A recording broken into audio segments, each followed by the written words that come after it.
शुरू आज का काम प्रभु। सुबह सवेरे लेकर तेरा नाम प्रभु, करते हैं हम शुरू आज का काम प्रभु। शुद्ध भाव से तेरा ध्यान लगाए हम, विद्या का वरदान तुम्हीं से पाए हम। शुद्ध भाव से तेरा ध्यान लगाए हम, विद्या का वरदान तुम्हीं से पाए हम। विद्या का वरदान तुम्हीं से पाए हम। तुम्हीं से है आगाज तुम्हीं अंजाम प्रभु, करते हैं हम शुरू आज का काम प्रभु। सुबह सवेरे लेकर तेरा नाम प्रभु, करते हैं हम शुरू आज का काम प्रभु।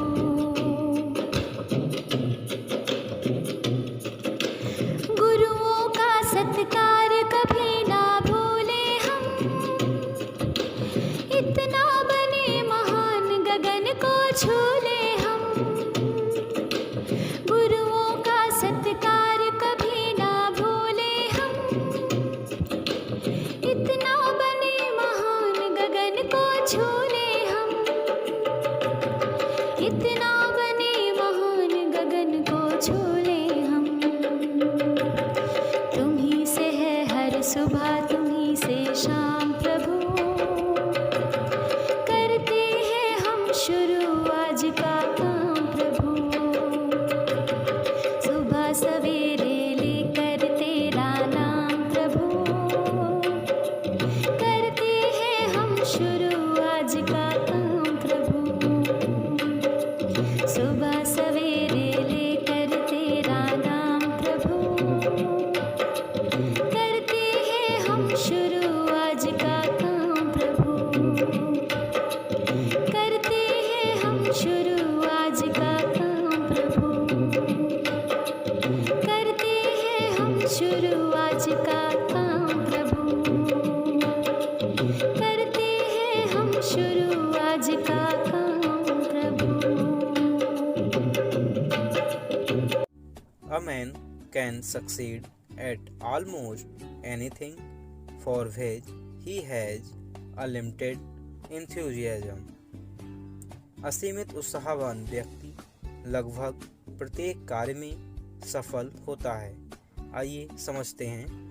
जरूरी नहीं कि हमारे पास सभी सुख सुविधाएं हों तभी हम कुछ कर सकते हैं।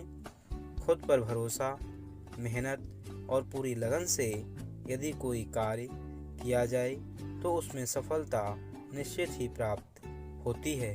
धन्यवाद। Good morning. टुडेज वर्ड, आज का शब्द है पैरामीटर। PARAMETER। पैरामीटर का अर्थ है मापदंड। पैरामीटर यह उस मात्रा का नाम है जिसकी सहायता से किसी वस्तु, प्रक्रिया, प्रणाली, घटना आदि के कुछ गुणों, क्षमताओं, अवस्था, आकार या आकार की विशेषता का पता चलता है। धन्यवाद।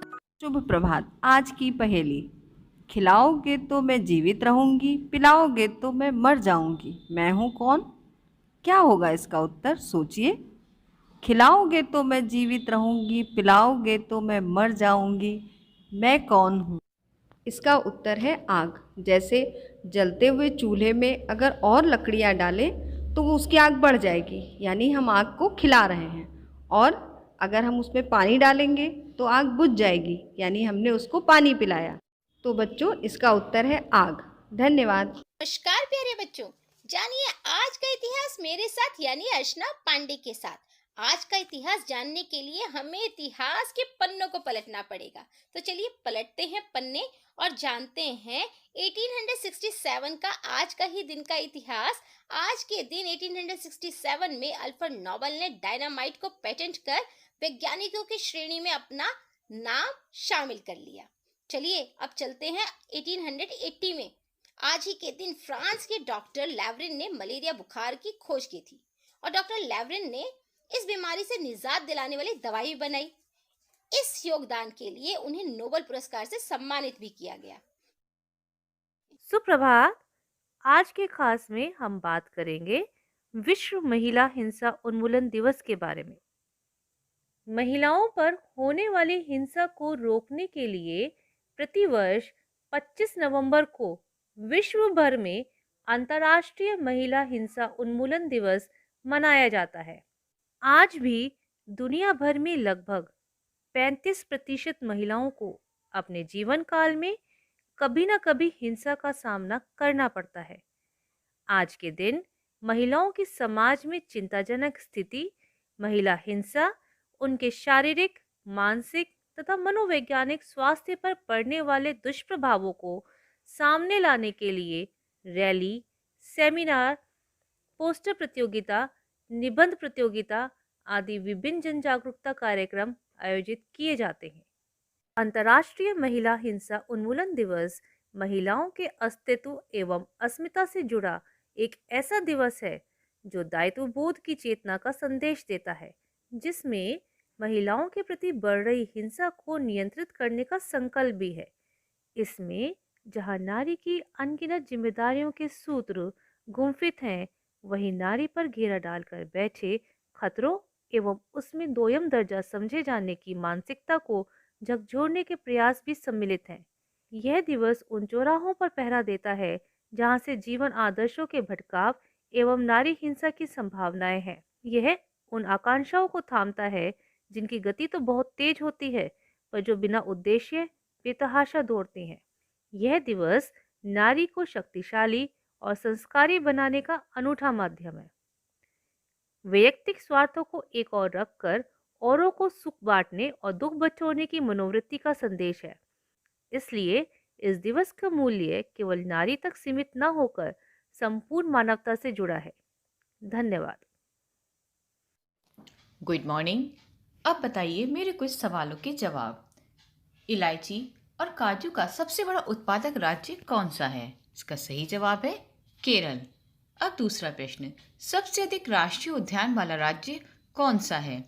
इसका सही जवाब है मध्य प्रदेश। मध्य प्रदेश में सबसे ज़्यादा राष्ट्रीय उद्यान पाए जाते हैं। चंद्र ग्रहण। आइए हम जानते हैं कि चंद्र ग्रहण कैसे पड़ता है। वास्तव में ग्रहण एक खगोलीय घटना है। जब सूर्य और चंद्रमा के बीच पृथ्वी आ जाती है तो सूर्य से चंद्रमा पर आने वाला प्रकाश रुक जाता है और चंद्रमा पर पृथ्वी की छाया पड़ती है। इस प्रक्रिया को हम चंद्र ग्रहण कहते हैं। चंद्र ग्रहण हमेशा पूर्णिमा के दिन ही पड़ता है। सूर्य ग्रहण। इसी तरह जब चंद्रमा सूर्य और पृथ्वी के बीच में आ जाता है तो चंद्रमा की छाया पृथ्वी पर पड़ती है, जिसे हम सूर्य ग्रहण कहते हैं। सूर्य ग्रहण हमेशा अमावस्या वाले दिन होता है। Good morning, students. Today's rhyme is Ringa Ringa Roses. Ringa Ringa Roses, pocket full of posies. Whoosha, whoosha, we all fall down.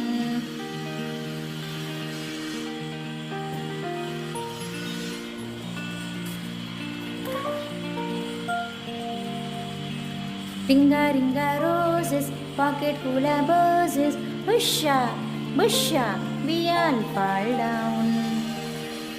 Thank you. सुप्रभात। हमारी आज की कहानी का शीर्षक है उल्टी गंगा। एक भोला भाला बनिया था।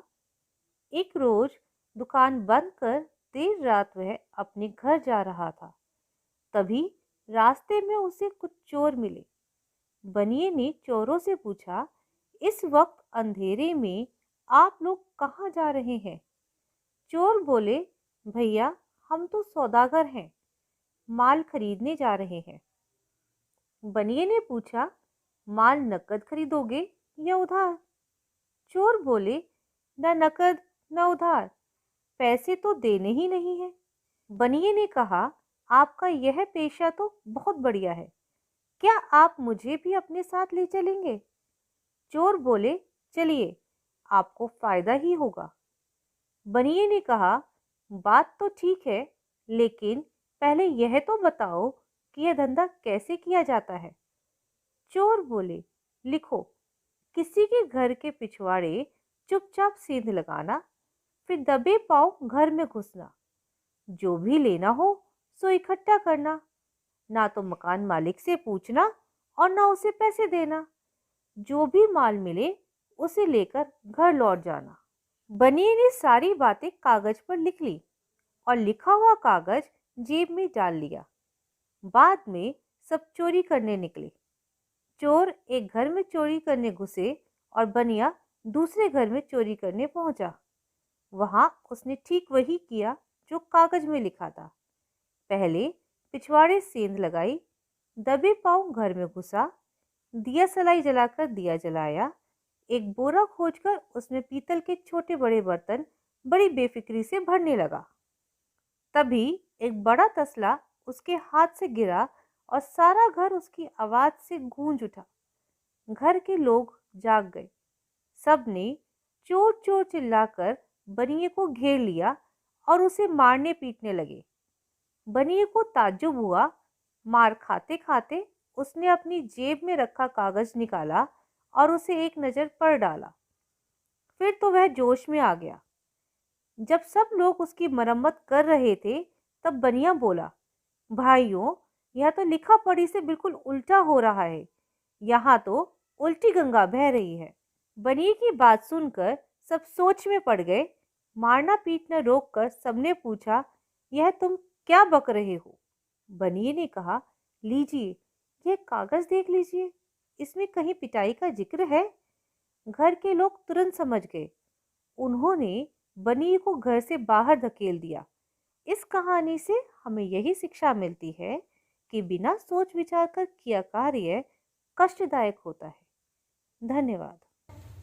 सुप्रभात, मैं प्रेम वर्मा। आज मोटिवेट योर सेल्फ का विषय है शिक्षक के आभूषण। आज हम कुल 5 आभूषणों की बात करेंगे जो हर शिक्षक के लिए आवश्यक है।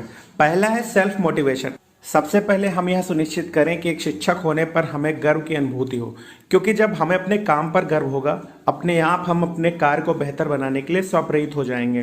Number 2, make yourself skillful. अपने कार्य में स्वयं को निपुण और कुशल बनाएं। Number 3, make yourself tactful. खुद को चातुर्यपूर्ण, शिष्ट, विनम्र, व्यवहार कुशल शिक्षक बनाएं। Number 4, make yourself resourceful. खुद को साधन संपन्न व उपाय कुशल बनाएं। आपके पास हर वो चीज़ होनी चाहिए, उसका स्रोत पता होना चाहिए जो शिक्षण के लिए आवश्यक है। Number 5, equip your self with knowledge. और सबसे अंत में आपके पास आपके विषय का ज्ञान होना चाहिए, क्योंकि ज्ञान ही एक शिक्षक का आभूषण होता है। हर दिन कुछ नया सीखिए और सिखाइए। इसमें सहयोग हेतु ई-पोस्टर ऐप और मिशन अभ्युदय मंच 24/7 उपलब्ध है। धन्यवाद। आप सभी को संजीव शर्मा का नमस्कार। आप देख रहे हैं प्रेरणा सूची के लर्निंग आउटकम पर आधारित कार्यक्रम, जिसमें आज हम बात कर रहे हैं कक्षा 3 के गणित विषय के एलो कोड M308 के बारे में, जिसमें संख्याओं की समझ के बारे में भिन्नों पर आज चर्चा हम करेंगे। अर्थात छात्र भिन्नों की संख्या के समझ पाते हैं, अंश और हर को बता सकते हैं। आइए देखते हैं इसके लिए हम किस प्रकार की गतिविधि कक्षा शिक्षण के दौरान करा सकते हैं। शिक्षक ऐसी अन्य गतिविधियां अपनी शिक्षण योजनाओं में शामिल कर सकते हैं। यहाँ दी गई गतिविधि एक उदाहरण मात्र है। हमारी आज की गतिविधि का नाम है मेरा हिस्सा। कक्षा में शिक्षक सामान्य रूप से एक प्रश्न पूछें कि क्या आज सभी छात्रों ने खाना खाया, और खाना खाया तो उसमें कितनी रोटियां खाईं। छात्र स्वाभाविक रूप से अपने अनुसार जवाब देंगे। यदि किसी भी छात्र का जवाब इस प्रकार से मिलता है कि 1.5 रोटी खाई, 2.5 रोटी खाई, यदि इस तरह के जवाब आते हैं तो ठीक है, वहाँ से शुरू करें। अन्यथा की स्थिति में आधी रोटी का कंसेप्ट से शुरू करें। अर्थात छात्रों से पूछें कि अच्छा, जब कभी तुमको आधी रोटी की आवश्यकता होती है तो माँ कैसे देती है। छात्र स्वाभाविक रूप से जवाब देंगे कि 1 रोटी के 2 टुकड़े करके। अर्थात जब 1 रोटी के 2 टुकड़े किए जाते हैं तो उसको गणित की भाषा में कैसे लिखते हैं। यहाँ स्क्रीन पर आप देखिए 1 और उसके नीचे 2 लिखा हुआ है। इसे हम बोलते हैं 1/2। इसी तरह से यदि उस रोटी के 3 हिस्से किए जाएं तो 1/3। यदि 4 हिस्से किए जाएंगे तो 1/4।